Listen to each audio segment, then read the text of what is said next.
Let's take a look at a Monterey turn. So Monterey turn could be either a quarter turn. If you're going a quarter turn to the right, it's point, spin, point in, or you could go to the left, point, spin, point in.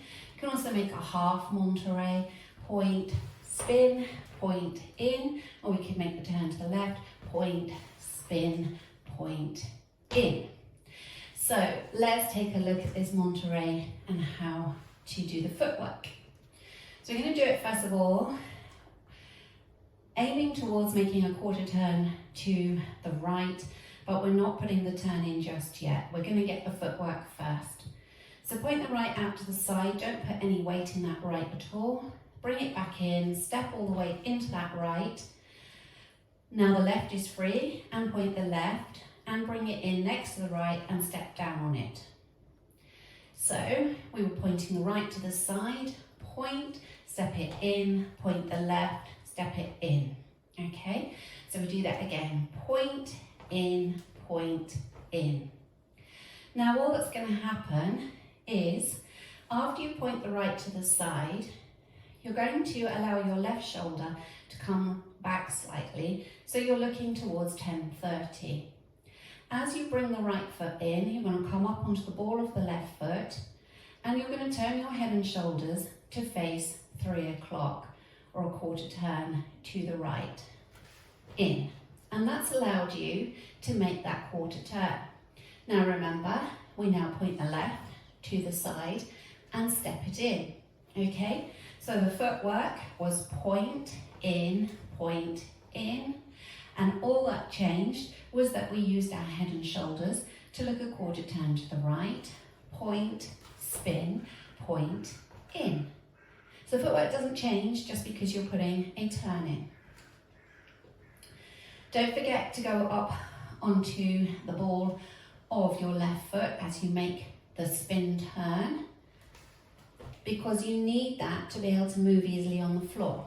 If you keep your heel on the floor, it's like keeping your brakes on, and it makes it really hard to move. So whenever you make a turn, come up onto the balls of your feet.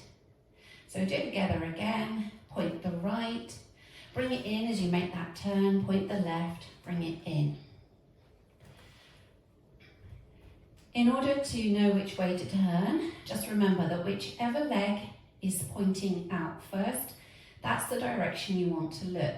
So if I'm pointing the right out, I want to look to the right as I bring the right in, and then I point the left and bring it in. So if I was making a quarter turn to the left, I'd be pointing the left out first. So point the left out, the right shoulder has come back to face 1:30, and I use my head and shoulders as I bring this left leg in, come up on the ball of the right foot, spin, and then I point the right and bring it in. If you remember, the footwork this time is going to be point the left, bring it in, point the right, bring it in, point the left, bring it in, point the right, bring it in. Okay, so let's try a quarter Monterey to the right. So you're going to lead by pointing your right to the side. Ready, and point, spin, point the left, bring it in. And now we're going to do one to the left. So we're pointing the left out first. Point the left, spin, point the right, bring it in. So that's your quarter Monterey turn. Your half Monterey turn. Half turn means we're going from 12 o'clock round to 6 o'clock. So remember where you want to get to. You point the right to the side, the left shoulder has come back. You're going to use your head and shoulders and look for 6 o'clock off your back wall as you bring the right in and you raise up onto the ball of the left foot. Spin. Now the weight's in the right, you point the left, bring it in. Okay, so it's all about using your head and shoulders. Point the right, ready, and point the right, spin, point the left, bring it in. And we can also do that leading with the left. So this time, the left is pointing out first, and we're going to use our head and shoulders to look over our left shoulder. So point the left, ready, and point the left, spin, point the right, bring it in. Can we do that again with the left? Ready, and point the left, spin, point the right, bring it in. And that's your Monterey turns.